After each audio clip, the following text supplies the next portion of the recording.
Ballari banner ಗಲಾಟೆಗೆ twist ಮೇಲೆ twist. ಪ್ರತಿಭಟನಾ ಸ್ಥಳಕ್ಕೆ ಭೇಟಿ ನೀಡಿದ್ದ ಸೋಮಶೇಖರ್ ರೆಡ್ಡಿ ಬೆಂಬಲಿಗರಿಂದ ಕಾರದ ಪುಡಿ ಎರಚಿ ಕಿರಿಕ್.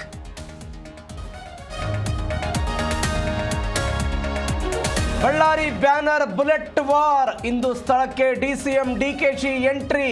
ಕಾರ್ಯಕರ್ತ ರಾಜಶೇಖರ್ ಮನೆಗೆ ಭೇಟಿ ಬಳಿಕ ಸಭೆ.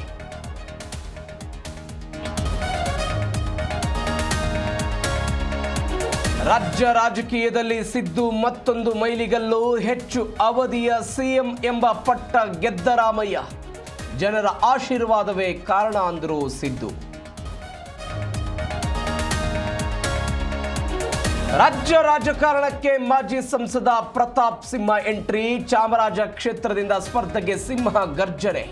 ವರಿಷ್ಠರ ಮಟ್ಟದಲ್ಲಿ ಪ್ರತಾಪ್ ಸಿಂಹಗೆ ಟಿಕೆಟ್ ಭರವಸೆ. ಮೆಟ್ರೋ ಪ್ರಯಾಣಿಕರಿಗೆ double good news. Pink line blue line ಸೇವೆ ಆರಂಭಕ್ಕೆ ಹೊಸ ಮಾರ್ಗ. 2026ರ ಅಂತ್ಯದ ವೇಳೆಗೆ ಹೊಸ ಮೆಟ್ರೋ ಸಂಚಾರ.